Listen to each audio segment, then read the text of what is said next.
Good evening. Welcome to Left, Right and Centre. I'm Vishnu Shom on the program this evening. It's been a great day for Air India. On the verge of shutting down, Air India today has a lease of life. It's been formally handed over to the Tatas after they successfully bid 18,000 crores for the airline back in October. An airline which they had started in 1932. So an incredible homecoming of a valuable asset which had been, quite simply, the best airline in the world in the 60s and early 70s, a legacy that the Tatas now want to rebuild. It will not be easy for a host of factors, which is what we are going to be looking at on our big debate tonight. The Maharaja is now back with the Tatas. 69 years after J.R.D. Tata, the pioneer of civil aviation in the country, began Tata Airlines. This entire 2,700 crore has been received by the government. We have transferred the shares. Entire 15,300 crore of debt which was to be retained, that has also been accepted. New board is just doing a meeting now. Okay. So we have handed them over. The Tatas promise a return to the past, a world-class airline, but also a look at the future. Later, in a letter to Air India employees, Mr. Chandrasekaran said, "Today is the beginning of a new chapter. The entire nation's eyes are on us, waiting to see what we will achieve together. To build the airline our country needs, we need to look to the future." We are totally delighted that this process is complete. We look forward to working with everyone to create a world-class airline. The Tatas submitted a winning bid for Air India in October for 18,000 crore rupees. They've now paid 2,700 crores in cash. They've taken over debt of 15,300 crores. On the 31st of August last year, Air India had a total debt of 61,562 crores. Of this, 46,262 crores has been transferred by the government to a special purpose vehicle. A part of that debt, which has been taken over by the government, will be serviced through the sale of Air India land and property worth at least 14,718 crore rupees.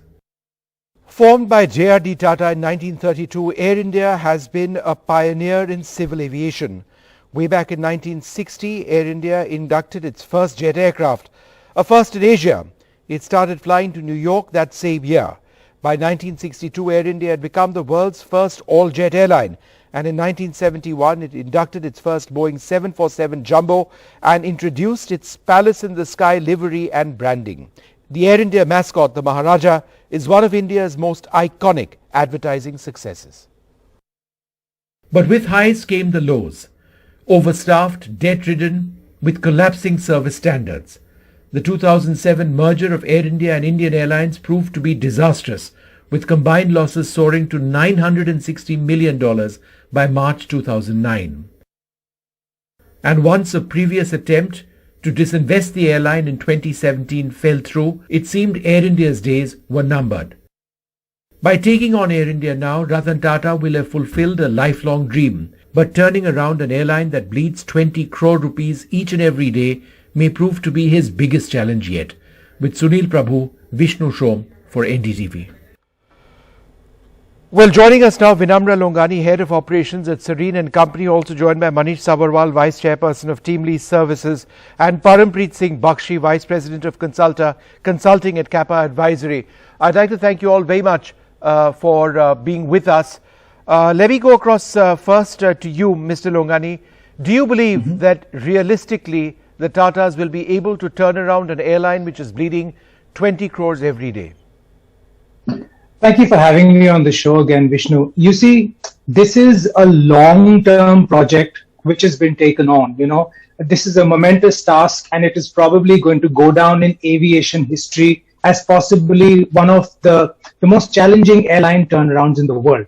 So, what they've taken on is a long-term project, but in my mind, you see, there are certain quick wins that can be had, and these are basics that if an airline gets right, you will start seeing some sort of repeat custom, which is key. And, in my mind, they are on-time performance, so that, you depart and arrive on time. There have been so many concerns regarding cleanliness of aircraft, of Air India aircraft. You see these show up on social media all the time. Right. Make sure that, to make sure that amenities, like, if there's in-flight entertainment on a wide-body aircraft, which is operating a 15-hour flight to San Francisco from Delhi, in-flight entertainment works. And, more importantly, to distinguish themselves from low-cost carriers, and obviously Vistara, which is the only other full-service airline, by offering something more. Now, you see, in economy, in the domestic sort of sector anyway, Air India offers a 25 kg baggage allowance. So currently, that's like the big sort of catch for people to fly Air India.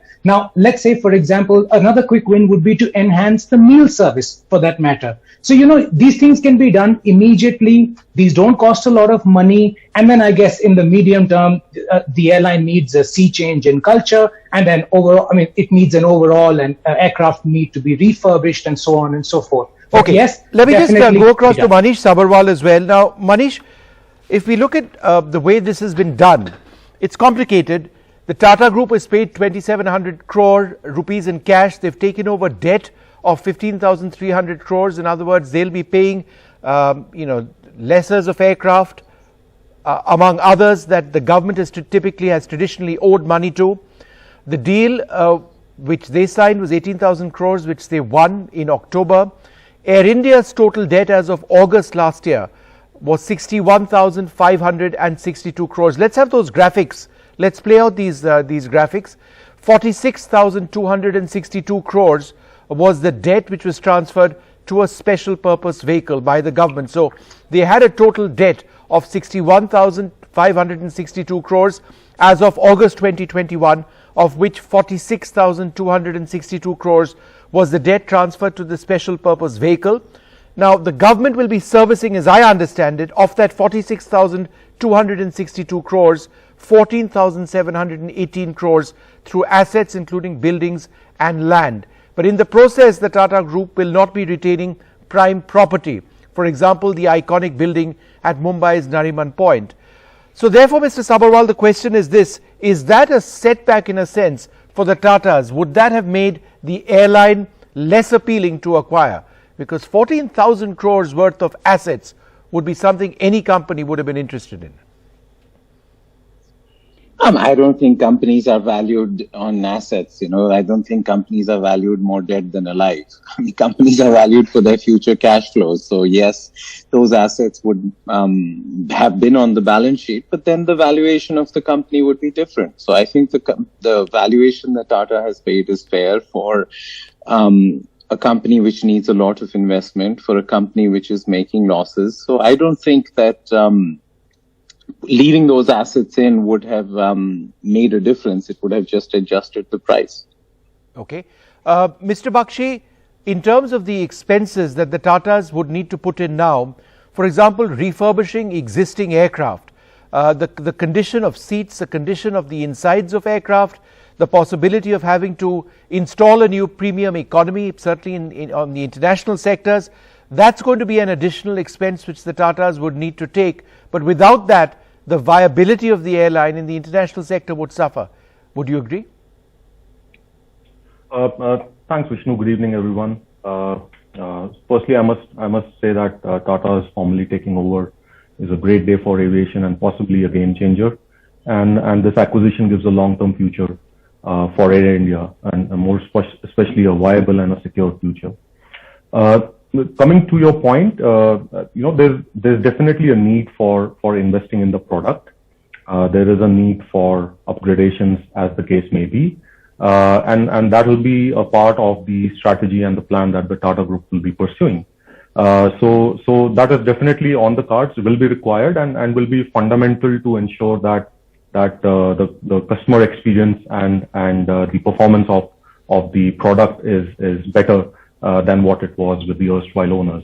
But I think it's a great asset to have, and Tata should be, in all likelihood, be possible to deliver what the consumers and the industry expects of them. Sure. Mr. Sabharwal, in terms of assets, apart from the 110 odd aircraft that the Tatas have acquired, Tell us a little bit about what else is important. For example, historic routes, landing rights in some of the major airports. How important are those in terms of the value that they add to what Air India brings? I mean, I think the most important thing for Tatas is they already have two airlines. So putting together three airlines together will lead to synergies. I think India is the third largest aviation in the market, but we only had 150 million passengers last year. I mean, China is 650 million, the US is 950 million. COVID is a passing shower, it's not climate change. I think you have a competent competitor with a 65% market share, which makes them vulnerable. So I think overall, companies are valued on their addressable market, and Air India has a huge addressable market ahead of it. I mean, India's prosperity is just getting started. So I think it's a good bet at a time when India's aviation market is just taking off. I mean, most people think about Air India's losses over the last 20 years. I mean, Air India was bought for 2.5 crores, but the government put in 1,20,000 crores over just the last 11 years.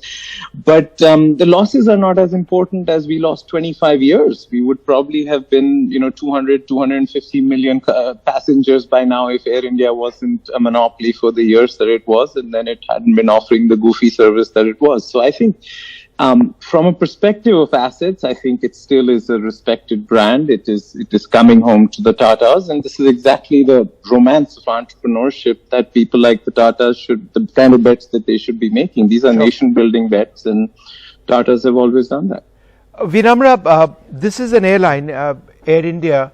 I mean, before they were handed over to the Tatas, which is heavily unionized. It's an airline which has seen lots of differences, say, between pilots and the executive. The executive has never been united for as long as I remember, and for as long as I have reported this airline.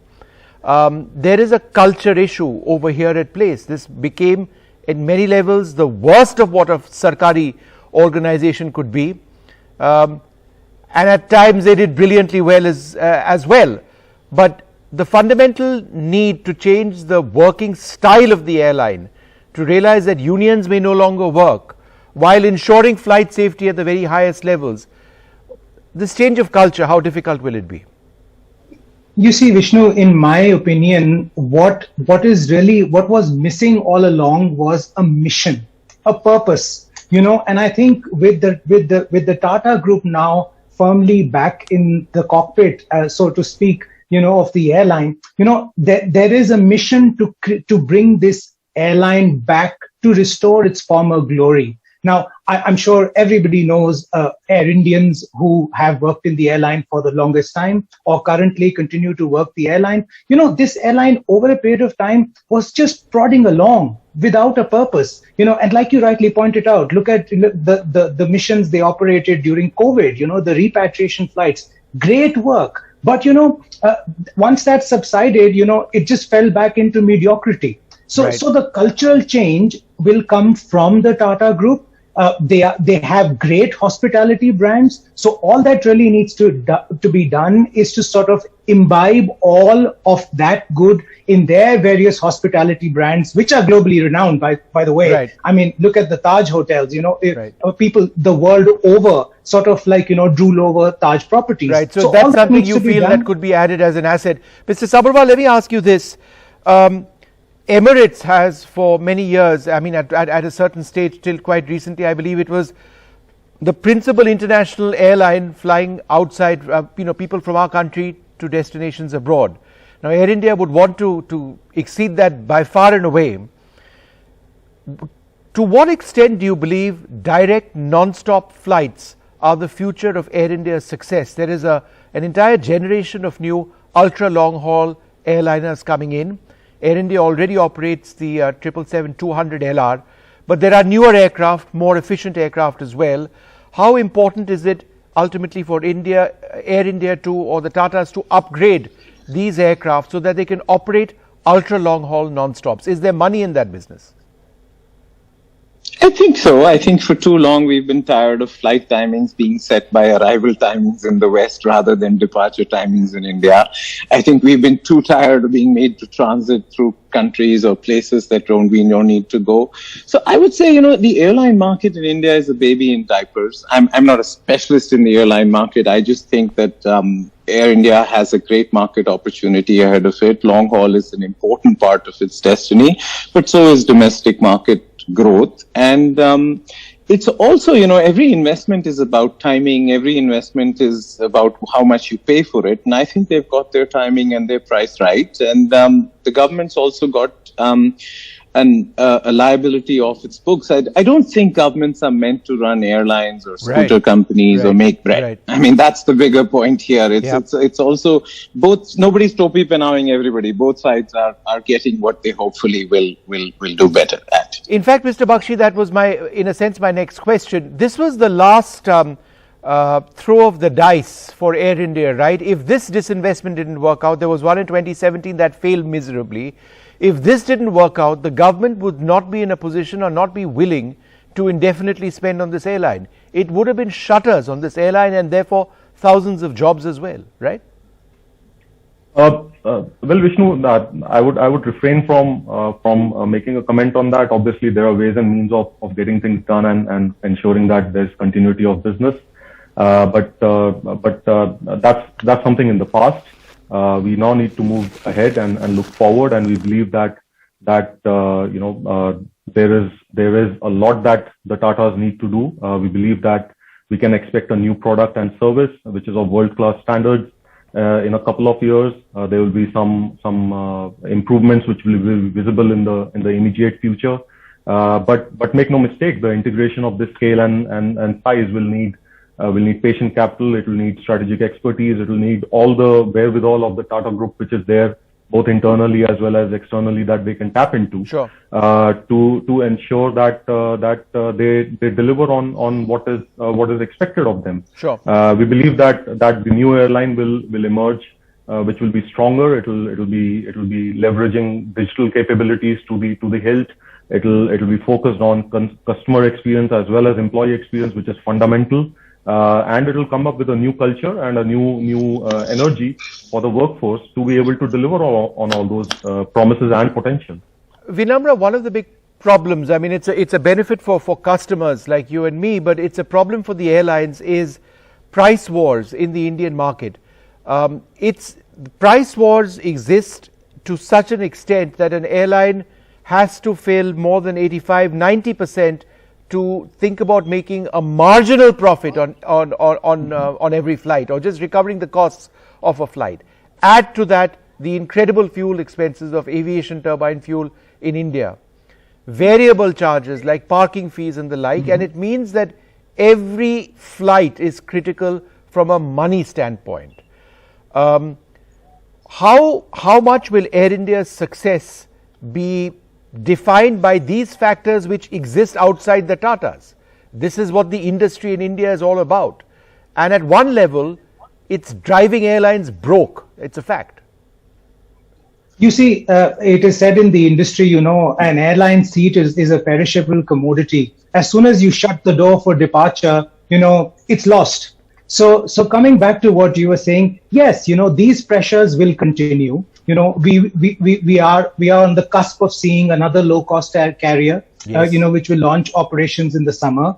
There is another airline which sort of is trying to emerge out of bankruptcy. So yes, there is going to be ample capacity that's going to be added. But in my opinion, what the Tatas really need to do, and I'm nobody to sort of tell them what needs to be done, because I'm sure there's a grand game plan which has been put together already. It's just that people like you and me have got to sit and sort of think as to what may be done, because they already know what needs to be done.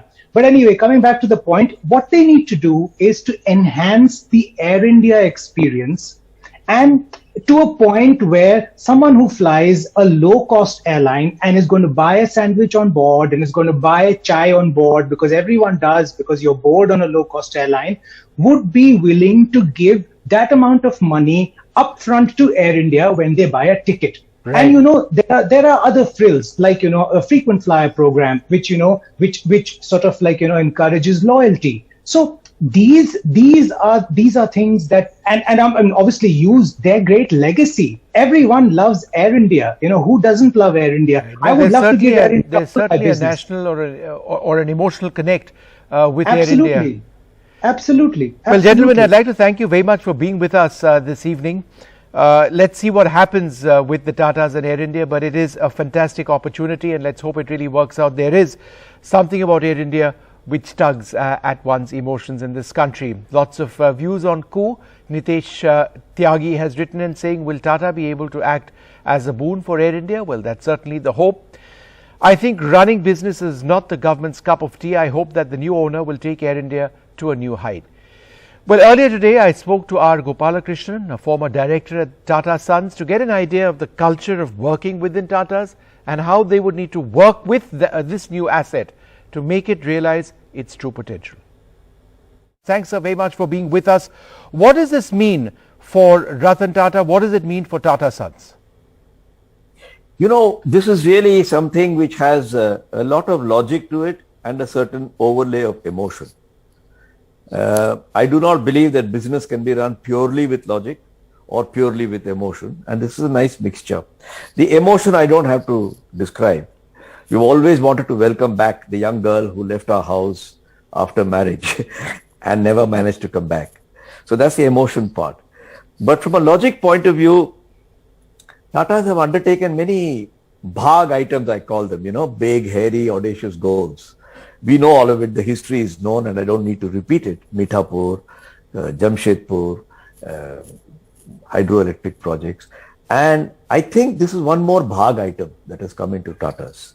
Right. And I think I would be surprised. I'm obviously not privy to what is going on and therefore I'm talking. If I knew much, I would not be talking, as you know. They would probably apply exactly the same three principles that have stood Tata in good stead for 100 years. Which is what? Being people-centric. Right. Being professional. Right. And being patient. And is that not perhaps the biggest challenge that the Tatas would need to sort out? Because the culture of the airline, let's face it, Air India has become very sarkari, for want of another word. It's been heavily unionized over the last several decades. There are lots of disputes as far as salary structures and the like are concerned. Standards of professionalism and service, which were world class in the 60s and 70s, has sharply deteriorated. So therefore, to build up those human skills and overcome some of these factors which I mentioned, how much of a challenge will that be? Well, it's always a challenge. And that's why I called it bhag items, big, hairy, audacious goals. And Tatas are not inexperienced in doing this. For example, when Telco was set up in 1945, they took over an existing unit which was making steam locomotives. More recently, during my time in Tatas, they took over CMC. They bought VSNL.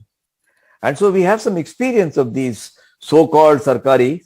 And if you follow this three-step approach, people-centric, professionalism, and patience, give it some time, our experience has been that people do adjust. Right. But will it be challenging? Of course it will be challenging. Could you tell us a little bit more, sir, about how... rushed in to get into this, Got it. Could you tell us a little bit more about how this has been at the core of what the Tatas have wanted for several decades, that it came close on a couple of occasions but never worked out till a couple of hours back? Well, I use the word professional in the three P's that I mentioned. Yes. People-centric, I think most people understand Tatas are fairly people-centric. Tatas are patient, most people understand that. But Tatas are also very professional.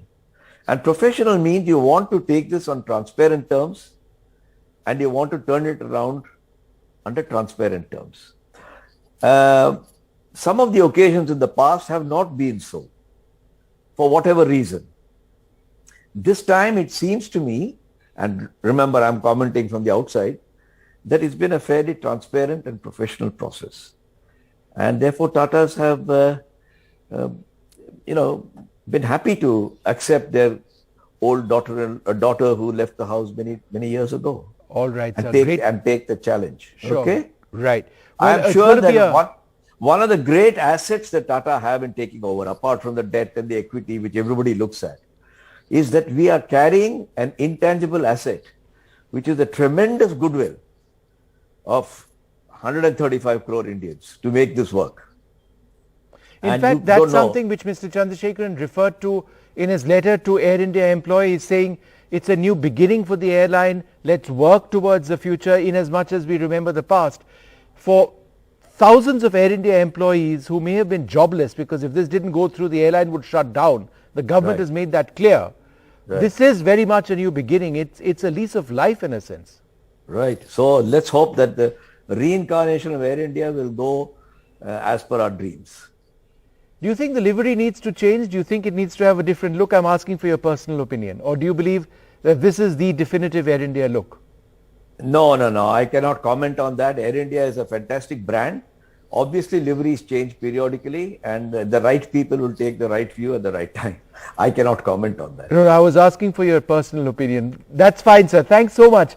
Take care. For speaking to us and sharing that viewpoint. The former bye. director at Air India at the Tatas, telling us a little bit about the culture of the company and the importance of this acquisition.